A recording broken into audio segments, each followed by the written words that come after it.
네, 여론조사 속 숨은 민심 분석해 보겠습니다. 이택수 리얼미터 대표 그리고 배종찬 인사이트K 연구소장 두 분 나오셨습니다. 어서 오십시오. 안녕하십니까? 예, 안녕하십니까? 지금 국감장 곳곳에서 대장동 의혹이 지금 다뤄지고 있는 상황인데요. 자, 이 여론에 어떤 영향을 미치는지 이 부분은 잠시 뒤에 좀 다뤄보기로 하고요. 먼저 YTN과 리얼미터의 정기 여론조사 내용부터 좀 보겠습니다. 문 대통령 국정수행평가. 지금 14주 만에 40% 아래로 내려갔거든요. 요일별로 어떤 이슈가 있었고요. 또 어떤 영향을 미친 겁니까? 네, 지난주 대비 0.8%포인트 하락한 39.2%인데 말씀하신 대로 14주 만에 40% 선 아래로 내려갔습니다. 지난주 가장 고점을 찍었던 요일은 이제 화요일 날 39.5%였고요. 그 이외에는 38.6% 그리고 금요일 날 38.9%로 마감이 됐는데 네. 지난주 화요일 날 이제 고점을 찍었을 때 39.5%를 찍었을 때 그 전날 문재인 대통령은 대장동 사건을 철저히 수사란 지시를 내렸었고요. 예. 또 정부는 이제 위드 코로나 시대를 준비하는 코로나19 일상 회복 복지위원 일상 회복 지원위원회를 이제 발족을 했습니다. 그때는 39.5%로 소폭 올랐는데 그 다음에는 이제 아마 당에서 이낙연 후보가 이제 뭐 해단식을 하고 승복은 했습니다만 당무위원회 이제 이 수용 불가 결정 이후에 이낙연 전 대표 캠프에서 이제 해단식을 하면서 사실 이제 완전한 승복처럼 그 수용하는 것처럼 보이지 않았기 때문에 깔끔하지 못했다. 네, 이낙연 후보는 이제 드릴 말씀이 없다라고 했고 또 지지층 일부는 경선 결과에 대한 효력 정지 가처분 신청을 또 하기도 했고요. 예. 이게 지난주 목요일 일이거든요. 그러다 보니까 목요일 날 38.6, 금요일 날 38.9%로 40% 선을 회복하지 못한 채 14주 만에 40% 선 아래로 내려간 결과가 나타났습니다. 예. 정당 지지도도 보면 국민의힘이 소폭 상승하면서 지금 출범 이후에 최고치를 보였고요. 반면 민주당은 소폭 하락했는데 양 정당 격차를 봤더니 또 16주 만에 이게 두 자릿수로 벌어진 이런 상황입니다. 이 사유는 지금 대통령 지지율이랑 비슷하다고 보면 될까요? 그렇습니다. 민주당 같은 경우는 사실 한 일주일여 전에 이재명 후보가 이제 대통령 후보로 확정이 됐는데 여느 때 같으면 컨벤션 효과 때문에 민주당 정당 지지율도 올라야 되는데 지난주 1.9%포인트 하락하면서 양당 격차가 16주 만에 두 자릿수로 이제 벌어졌습니다. 국민의힘 같은 경우는 이제 컷오프 이후에 네 명의 후보들이 이제 본격 TV 토론이 시작이 됐죠. 뜨거운 TV 토론 열기 때문인지 2%포인트 올랐고요. 반면에 민주당 같은 경우는 호남권에서 특히 이제 좀 많이 빠졌는데 이낙연 후보의 이제 패배 이후에 호남 민심이 조금 실망한 기색 그리고 아까 말씀드린 후보 입장에서 이 수용을 좀 시원하게 하지 못했다라는 그런 부분들이 좀 반영이 된 것 같고 국민의힘 같은 경우는 2020년 9월, 그러니까 작년 9월에 국민의힘이라는 이름으로 당명 변경한 이후에 아무튼 최고치를 지금 기록을 했는데요. 지난 6월 이제 말 이후에 또 굉장히 높은 수치인데요. 6월 달에는 이준석 당대표가 이제 선출이 됐었고 6월 말에는 윤석열 후보가 출마 선언을 했습니다. 입당 전이긴 합니다만 그리고 홍준표 후보가 이제 다시 복당이 됐던 시점인데 그때 이후에 이제 가장 큰 지지율을 나타냈던 한 주간이었습니다. 예. 정당 지지율 같은 경우에는 국민의힘과 더불어민주당 사이에 부동산이 있다고 봐야 되겠죠. 부동산이 그러니까 있다. 예. 지난 4월 보궐선거, 재보궐선거 때도 LH 사태가 터지니까 지금과 비슷한 지지율이 나왔거든요. 그러니까 결과적으로는 부동산, 대부, 대장동 부동산이거든요. 예. 그러니까 이게 대장동 의혹은 또 의혹대로 수사되는 거지만 부동산 이슈가 터졌다는 건 그만큼 현 정부에 부담이 됩니다. 그러니까 부동산 이슈가 지지율을 좀 짓누르는 현상이 더불어민주당 쪽에 나타나면 오히려 이제 국민의힘은 반사이익을 얻거든요. 이런 정도의 차이는 자발적인 지지율의 영향이라기보다는 부동산 이슈가 더불어민주당은 누르고 또 국민의힘 쪽으로는 조금 부양되는 이런 현상으로 봐야 되겠죠. 이 대장동 의혹이 누구의 책임이냐 이건 양당의 주장이 다르고 수사 상황도 지켜봐야겠지만 어쨌든 부동산 이슈는 여당에게 좀 불리한 이슈다. 이게 전반적으로 작용했다는 말씀을 해주셨는데 조금 전에 어디서 많이 빠졌나 얘기를 하셨을 때 호남층에서 13.9%포인트 빠졌다고 얘기하셨거든요.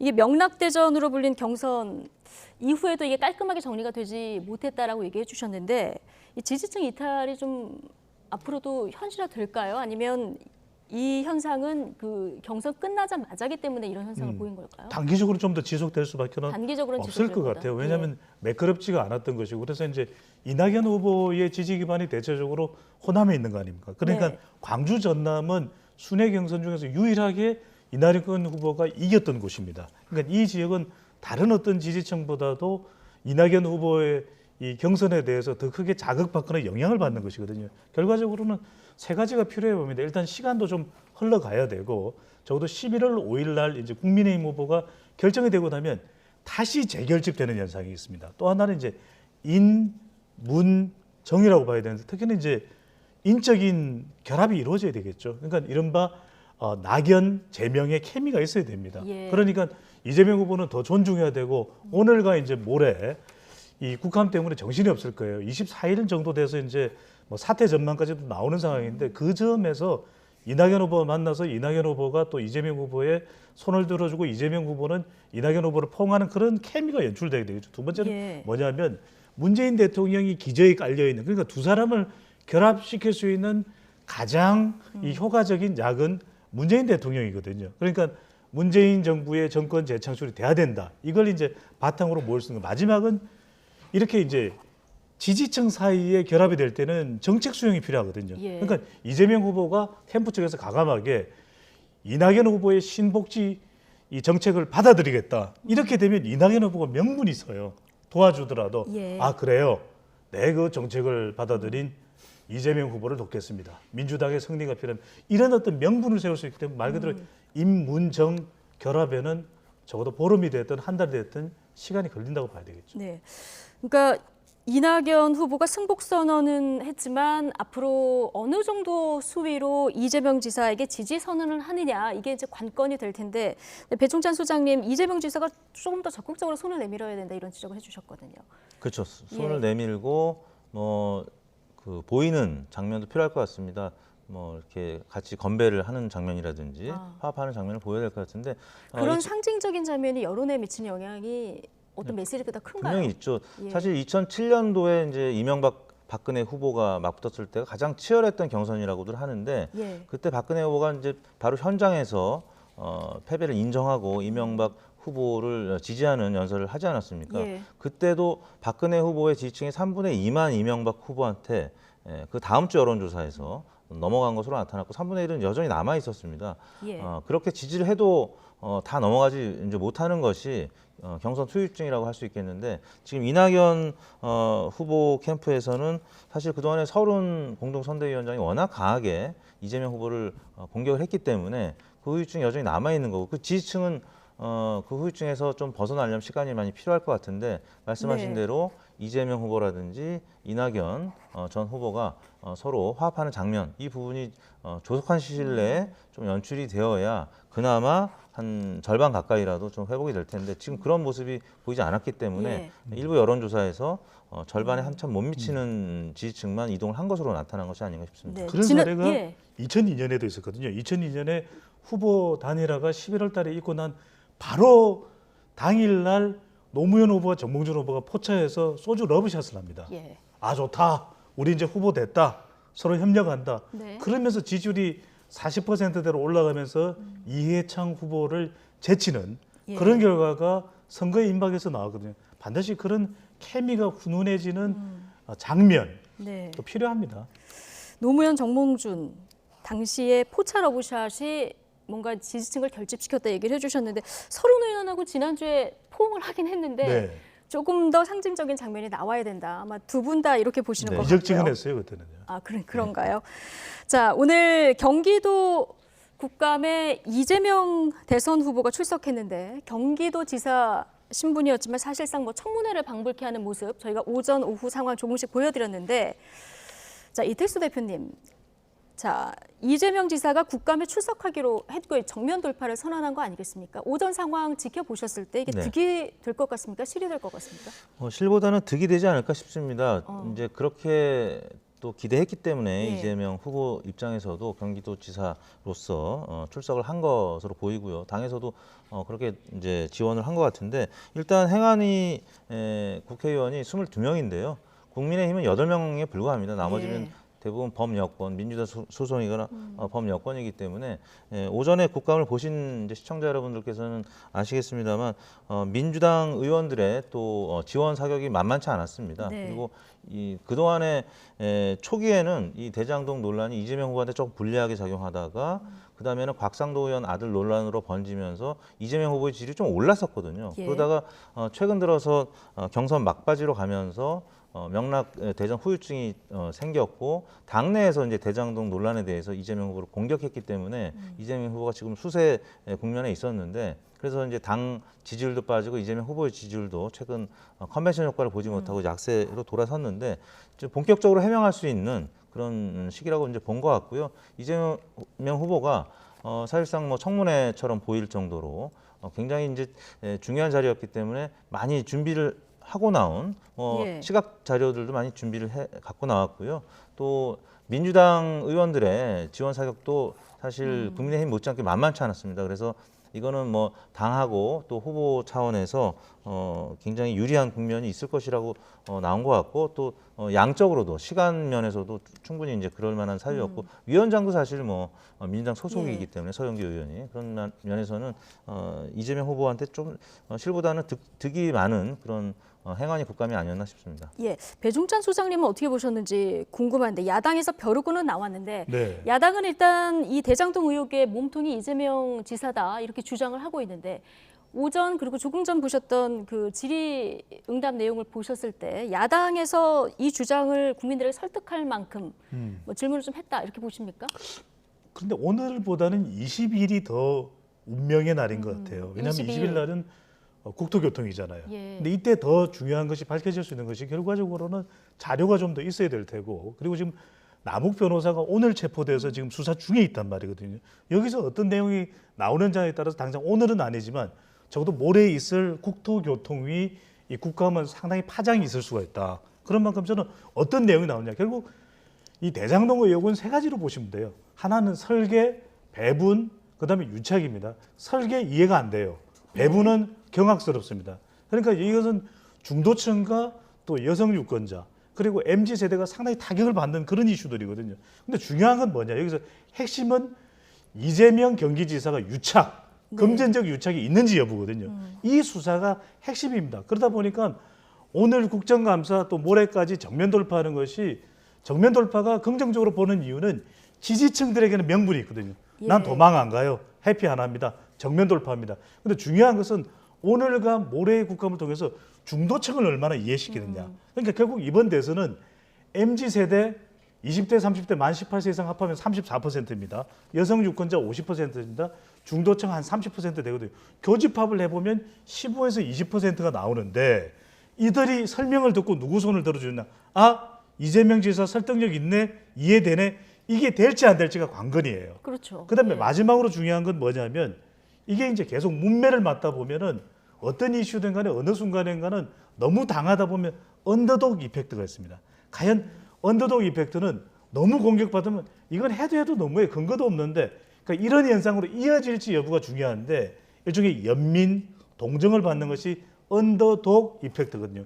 이거 이렇게 프레임 현상 하에서 가느냐 안 가느냐 이게 가장 중요하다고 봐야 됩니다. 그러니까 연루 의혹을 입증할 만한 무언가를 내놓지 않으면 좀 피로감이 누적될 수도 있다. 네. 자, 이런 얘기신데 결국 수사 상황도 좀 지켜봐야 되고요.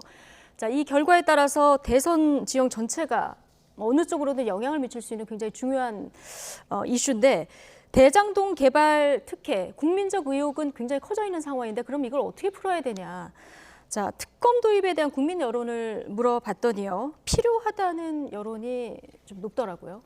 네, 대체로 이제 특검과 관련된 어떤 사안이든지 특검과 관련된 여론조사를 하면 늘 50% 이상은 나옵니다. 특검이 주는 특검 도입에 대한 여론을 물어보면 네, 예. 그러니까 특검이 그동안에 뭐 검찰 또 경찰 수사에 대해서 국민들의 신뢰감이 많이 낮아졌기 때문에 특검은 좀 객관적으로 수사하지 않겠느냐라고 기대하는 심리가 굉장히 많은데요.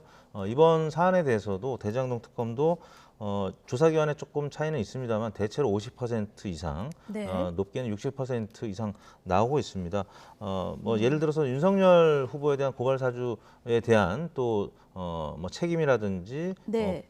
또 강도 높은 수사 물어보면 또 비슷한 수준으로 지금 나오고 있기 때문에 예, 많은 국민들은 저희 지금 말씀하신 그래픽 준비가 돼 있는데 대장동 개발 사업 관련 이재명 지사의 책임론에 대한 국민 여론, 네. 그리고 고발 사주 관련한 윤석열 전 총장의 책임론. 자, 네. 이 부분에 대한 그 그래픽 있으면 좀 준비를 해주시고요. 이 설명을 지금 하고 계셨던 그렇죠. 거죠? 예. 뭐 이재명 후보의 책임론으로 대장동 개발 사업을 바라보는 시각이 한 60% 초중반 이렇게 나오고 있고요. 특검도 비슷합니다. 60% 네. 이상 나오고 있고 윤석열 후보의 이제 고발 사주 논란에 대해서도 이재명 후보의 대장동 개발 사업과는 조금 차이는 있습니다만 그래도 한 10% 포인트 차이는 있습니다만 50% 이상 지금 고발 사주에 대해서는 윤석열 후보의 책임론이 지금 나오고 있는데 이렇게 이제 지금 예상보다 높은 이유는 각 당에서 경쟁 후보들도 같이 공격을 하고 있기 때문입니다. 아까 말씀드린 이낙연 후보가 계속 대장동 논란을 소재로 이재명 후보를 공격을 했었고 예. 지금 윤석열 후보 고발 사주 논란은 또 홍준표 후보 또 유승민 후보 등이 계속 공격을 하고 있기 때문에 같은 당 내에서. 예. 그래서 이제 일반 여론 모든 정당 지지층을 다 포함해서 여론조사를 하면 대부분 과반이나 60% 이상 지금 나오고 있는 것이고요. 예. 뭐 이런 차원 때문에 역설적으로는 이재명, 윤석열 두 후보의 또 역결집 현상도 조금 있는 것 같습니다. 왜냐하면 두 후보의 지지율이 뭐 약간 하락은 하는 모습을 보이긴 합니다만 또 두 후보의 지지율이 계속 양강 체제를 유지하고 있는 것이 각 지지층을 상대적인 이런 이슈가 나왔을 때 굉장히 결집하는 이런 모습들을 예. 보이고 있거든요. 그래서 좀 아이러니하게도 이제 중위권의 후보들이 또 이 논란이 계속 이어지면은 또 상승할 가능성이나 아니면 판을 뒤집을 가능성이 또 적어지기 때문에 좀 고민스러운 대목이기도 할 겁니다. 예. 근데 여기서 참 중요한 걸 하나 짚고 넘어가야 될 것 네. 같아요. 그건 지금 대장동 의혹에 대해서 이재명 후보가 책임이 있느냐, 책임이 있다가 월등히 높죠. 예. 그리고 고발 사주 의혹에 대해서 윤석열 후보가 책임이 있다가 절반 이상 높습니다. 나오죠. 예. 근데 왜 지지율에는 영향을 안 미칠까요? 이게 이른바 이야기하는 바람직한 답변 현상입니다. 그러면 이 대장동 의혹이 보통 일입니까? 아까도 분석을 해드렸지만 설계나 배분을 보면 경악스럽습니다. 그런데 책임이 전혀 없다고 이야기하지는 못하는 것이죠. 고발 사주 예. 의혹도 마찬가지고. 그런데 지지할 거냐 지지 안 할 거냐 물어보면 그건 다른 이야기예요. 그러니까 트럼프 대통령이 후보 시절에 못마땅한 건 다 압니다. 그래서 트럼프 후보에 대해서 어떻게 생각하느냐, 비호감이 월등히 높습니다. 근데 지지할 거냐 지지 안 할 거냐 그러면은 백인 남성에서는 지지가 압도적으로 높게 나와요. 예. 그 이야기는 뭐냐? 바람직한 답변과 지금 후보에 대한 지지 여부가 다르다라는 거예요. 바람직한 답변과 후보에 대한 지지가 다르게 나타납니다. 그러니까 이걸 잘 보셔야 됩니다. 예. 그러니까 대장동 의혹에 대해서 이렇게 특검을 해야 된다는 여론이 높은데도 이재명 후보의 지지율이 다소간 영향을 받지만 예. 무너지지는 않는 것이거든요. 그러니까 이게 그럼 특검을 받아들일 수 있냐? 받아들이기가 쉽지 않습니다. 왜냐하면 지금 대장동 의혹과 관련해서 이재명 후보나 더불어민주당은 여론 열세입니다. 그리고 지금 대선의 구도로 보면 프레임 전쟁이 진행되고 있습니다. 여기서 받아들이는 순간 어떻게 되냐? 예. 중도층이 와르르 무너집니다. MZ세대 여성 중도 부동층들이 적어도 이들의 교집합을 구해보면 15에서 20%인데 이들이 무너지는 순간 사실상 대권은 물 건너가는 것이거든요. 버티는 겁니다. 왜 이 국정감사인데도 불구하고 경기지사직을 사퇴하지 않느냐? 이걸 가져가야 되거든요. 예. 그렇기 때문에 적어도 이 대장동 관련해서 특검을 받아들일 경우에는 중도층 또 수도권 30대 50대가 영향을 받습니다. 그러니까 이들을 지켜나기 위해서는 끝까지 파이팅을 하면서 이슈 파이팅을 하면서 프레임에서 더 주도권을 가져가는 게 좋다. 그러니까 특검이 되면은 이거는 국민의힘은 계속 공세를 취할 수밖에 없지만 예. 이재명 후보나 더불어민주당 입장에서 보면은 대선을 생각할 때는 받아들이기가 어려운 특검을 것이죠. 받아들일 수 없다. 자, 대장동 의혹에 대해서 이제 어떻게 여론에 영향을 미칠지 해설을 해주셨는데, 자, 윤석열 전 검찰총장은 지금 고발 사주 의혹이 제기가 돼 있고요. 얼마 전에 법무부의 그 지난 겨울 정직 2개월 정당하다 이런 1심 판결이 나왔습니다. 이 영향 같은 흐름으로 맥락에서 해석을 하면 될까요? 조금 다르게 봐야 되겠죠. 이건 좀 왜냐하면 다르게 봐야 됩니까? 지금 경선이 계속 진행 중에 예. 있기 때문에 여당과는 조금 다른 상황인데 물론 이제 본선에 가서 더 큰 영향을 미치겠지만 경선이 진행되는 과정에도 첫 번째 이것이 적어도 명분의 타격을 받는 거죠. 왜? 윤석열 후보가 지금 지지층을 결집하는 가장 뚜렷한 성격은 반문 정서거든요. 그리고 반문 정서를 통해서 국민의힘과 보수층을 결집할 수 있었던 것은 압박을 받았다. 조윤 갈등과 추윤 갈등이었거든요. 그런데 정직 2개월 타당하다. 심지어는 법원의 1심 판결 내용은 면직까지도 할 수 있었다. 이렇게 되면 명분에 타격을 받는 겁니다. 정직 2개월 맞다고 하는데 옳다고 하는데 왜 나온 거야? 이렇게 되면 적어도 지금 지지층을 결집해 가는 상황에서 중도 보수 또 대체로 이제 중도의 중도 예. 층에게는 타격이 있을 수 있고 본선과도 영향이 있을 수가 있는 것이죠. 예. 자, 차기 대통령 가상 양자 대결 오늘 나온 여론조사 좀 살펴보겠습니다. 민주당 이재명 후보가 국민의힘 윤석열 예비 후보 그리고 홍준표 예비 후보가 각각 오차 범위 내에서 접전을 벌이고 있는데 지난주하고 비교해 봤을 때 이재명 후보는 대선 후보로 좀 확정이 되지 않았습니까? 그런데 하락세를 보이고 있어요. 앞서 민주당이 컨벤션 효과를 누리지 못하고 있다 이렇게 얘기했는데 지금 이재명 지사의 하락세도 이거 상당히 좀 이례적인 상황으로 봐야 되는 거죠? 그렇습니다. 컨벤션 효과 전혀 없었다라고 봐야 될 것 같습니다. 이낙연 후보가 다자구도에서는 한 10에서 15% 정도 점유하고 있었고 양자 구도에서도 국민의힘 후보들의 경쟁력을 꽤 보여주고 있었는데 대략 다자구도에서 10에서 15% 중에 뭐 절반만 이동을 했어도 지금 보시는 KSI 조사에서 두 국민의힘 후보보다는 오차 범위를 뭐 넘나드는 수준으로 30% 후반 정도는 나와야 되는데 지금 민주당 지지층 그리고 국민의힘 문재인 대통령의 긍정평가 지지층에서도 지금 다 전폭적으로 이재명 후보의 지지층으로 돌아서지 못했다라는 부분, 이 부분은 거듭 말씀드리지만 이낙연 후보하고 어떤 확실한 그 화합의 이런 원팀의 이벤트가 준비가 되어야 하지 않을까 싶은데 이번 주는 어쩔 수 없이 국감이 있기 때문에 말씀드린 지난 오늘하고 다음 목요일 날 있을 국토해양위원회 국감이 지난 다음에 뭔가 있지 않을까 싶은데 이 캠프의 탕평 인사 예를 들면은 뭐 이낙연 이제 후보하고 이제 그런 이벤트 외에도 서른 공동선대위원장 또 혹은 김민석 정세균 캠프에 있었던 김민석 의원, 그다음에 홍영표 의원이라든지 뭐 박광원 의원, 뭐 이런 등등의 경쟁 후보 캠프에 있던 분들을 이재명 후보의 캠프에 중책으로 임명하는 선은 일단 국감이 끝나야 되니까요. 그래서 일단 컨벤션 효과가 이번 주까지는 좀 어려울 것 같고 다음 주에 이런 부분들이 이제 적용이 돼서 좀 상승할지 여부를 좀 지켜봐야 될 것 같은데 일단 국민의힘 같은 경우는 4명의 컷오프 과정이 일종의 컨벤션 효과가 된 겁니다. 4위가 누가 될지가 굉장히 궁금했었는데 원희룡 의원 전 지사가 들어가면서 굉장히 큰 반향이 있었고요. TV 토론이 워낙 또 뭐 정치 평론가들이 이제 봤을 때 굉장히 알찼다 이런 평가들도 있었기 때문에 그런 차원에서 꽤 적지 않은 컨벤션 효과가 좀 반영이 됐다라고 봐야 될 것 같습니다. 어쨌든 이재명 지사가 지지율 정체를 좀 탈피할 방법은 용광로 선대위가 답이 되는 겁니까? 그렇죠. 그게 이제 중요할 수밖에 없는 게 결과적으로는 선거라는 것은 자기 지지층을 잘 다진 다음에 중도층을 생각해야 되거든요. 지금 내후의 아닙니다. 이재명 후보는 안으로는 이낙연 후보 지지층, 바깥으로는 대장동 의혹이거든요. 이른바 이낙연 대장동 이 문제를 해결할 수 있는 본인의 자발적인 노력이 반드시 필요해 보이거든요. 그러면 먼저 이제 이낙연 후보를 또 끌어들이고 존중하고 또 모실 수 있는 환경이 만들어져야 되고 대장동 의혹은 시간이 걸릴 수밖에 없습니다. 이건 시간이 지나면서 국민의힘 후보까지 결정이 됐을 때 중도층을 향한 MZ세대 여성 그리고 중도 부동층을 향한 경쟁이 다시 한 번 더 판이 벌어지기 때문에 순서로 우선적으로 해야 되는 것은 자기 지지층입니다. 이낙연 후보 지지층을 어떻게든 설득하고 끌어들일 수 있는 노력이 국감 이후에는 반드시 이루어져야 되는 거죠. 네. 자, 그리고 이거 하나 여쭤보겠습니다. 정권 재창출, 정권 교체. 자, 여론조사를 또 했는데도 정권 교체가 여전히 이제 높은 이런 상황인데 그런데 지금 여당 후보, 야당 후보 사이를 보면 오차 범위는 접전이거든요. 이 흐름들이라면은 사실 야당 후보가 훨씬 더 앞서가야 되는데 이건 어떻게 해석을 해야 될까요? 우리가 선거를 이제 예측할 때 인물 구도 정책 이제 3가지 요소로 이제 평가를 하고 전망을 하는데요. 일단 구도 면에서는 국민의힘한테 유리한 구도다.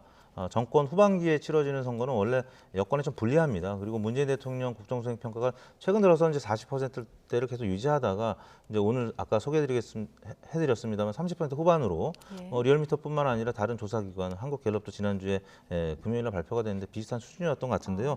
그러다 보니까 구도면에서 정권 심판원이 힘을 받을 수밖에 없고 그러면은 국민의힘 후보들한테는 유리한 지점인데 인물 면에서는 이재명 후보라든지 아니면 이낙연 전 총리라든지 정세균 전 총리 다 이제 행정가를 오래 했고 국회의원도 뭐 오래 이제 하셨던 분들이지만 국무총리도 했었고 뭐 심지어 국회의장 이재명 후보는 또 이 경기도지사를 좀 오래 했었고 지금 17개 시도 광역단체장 평가하면 가장 수위로 나오는 분 중에 한 분이기 때문에 이런 면에서 인물 면에서는 이제 이재명 후보라든지 이낙연 후보가 좀 높게 평가가 됐다라는 부분 이런 부분들이 조금 어긋나죠. 그런 차원에서 양자 대결을 하면은 굉장히 팽팽하게 나오는데 실제 내년 3월에 있을 선거는 2012년 대선처럼 문재인 후보, 박근혜 후보가 51.6대 48% 됐던 것처럼 굉장히 오차 범위 내에서 2%, 3%포인트 차이로 굉장히 아슬아슬하게 이 승패가 갈릴 것으로 전망이 되고 있기 때문에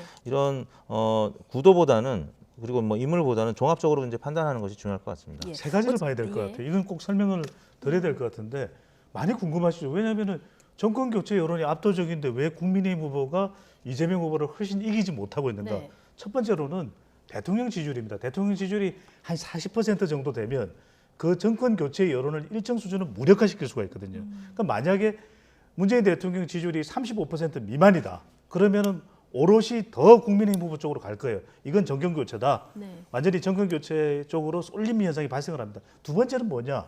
대장동 개발 의혹도 그렇고 이 정권 교체 여론을 국민의힘 후보가 오롯이 못 가져가요. 오롯이 흡수를 하지 못합니다. 그 이유는 윤석열 후보는 국정 운영에 대한 자질과 관련된 갸우뚱거림이 있는 것이고 홍준표 후보는 말은 달변입니다. 토론의 달인이죠. 그런데 뭔가 본선 경쟁력 또 그러면 안정감 이런 부분에 있어서 정권 교체 여론을 오롯이 가져가지 못해요. 중요한 건 세 번째입니다. 이재명 후보가 대통령이 되는 것도 정권 교체로 일부 인식을 한다라는 거예요. 아니, 송영길 민주당 대표가 그 얘기를 했어요. 예. 이재명 후보가 당선되더라도 이건 새로운 정권이 만들어지는 것이다. 이렇게 얘기를 여기서 했거든요. 중요한 것은 우리가 이렇게 설명드리면 주관적으로 분석하는 거 아니냐. 예. 자, 오늘 그래프 준비는 못했습니다. 한국갤럽의 자체 조사인데 지난 5일부터 7일까지 조사, 중앙선거론조사심의위원회에 나오는 조사 결과를 보면 네. 정권 교체라고 이야기를 했는데 그중에서 윤석열, 홍준표 다음으로 6%가 이재명 후보가 대통령이 되는 것이 정권 교체다. 이렇게 응답을 합니다. 더 중요한 건요. 예. 정권 교체인지 정권 유지인지 모르겠다. 어느 쪽을 선택해야 될지 모르겠다라고 응답한 사람은 15%로 가장 많은 비율이 이재명 후보를 선택했어요. 예. 무슨 이야기냐? 문재인 대통령과 스타일이 다른 비주류, 비호남, 또 비국회의원 출신인 이재명 후보가 대통령이 된다는 것도 정권 교체로 적어도 젊은 세대 또는 40대 지지층들에게는 그렇게 인식이 되고 있다. 예. 이렇게 본다라는 것이 지금 이 정권 교체 여론이 압도적으로 높음에도 국민의 후보가 압도적으로 가상 대결에서 앞서가지 못하는 않는 조사 결과가 나온다는 것이죠. 예. 그러면 이재명 지사 입장에서는 기존 민주당 지지층에게 호소하는 전략이 더 좋은 겁니까? 아니면 중도층을 향한 메시지를 강화하는 게 더 좋은 겁니까? 선자 후중입니다. 예. 먼저 자기 지지층부터 결정을 해야 돼요. 절대적입니다. 그러니까 네. 빨리 이낙연 후보 지지층들을 먼저 끌어안고 그 다음에 문재인 대통령과 각을 세우는 것이 아니라 이건 문 대통령 정책과는 좀 차이점이 있는데 차별화가 되는데 더 업그레이드하는 거예요. 하면서 중도층, M여중이라는 표현을 많이 썼죠. MZ세대, 여성 유권자, 중도층, 확보 전략을 쓰면 되는 겁니다. 알겠습니다. 자, 봄 보수권 차기 대선 후보 적합도만 좀 띄어서 보겠습니다. 민주당은 이미 뭐 대선 후보가 확정이 됐기 때문에 윤석열, 홍준표 양강 구도의 유승민, 일중 이 흐름은 지금 계속되고 있는 상황인 거죠. 그렇습니다. 자동응답 방식을 보고 계시는데요. TBS KSY 조사는 이제 자동응답 방식입니다. 자동응답 방식에서는 윤석열 후보가 상대적으로 좀 높게 나옵니다. 홍준표 후보보다.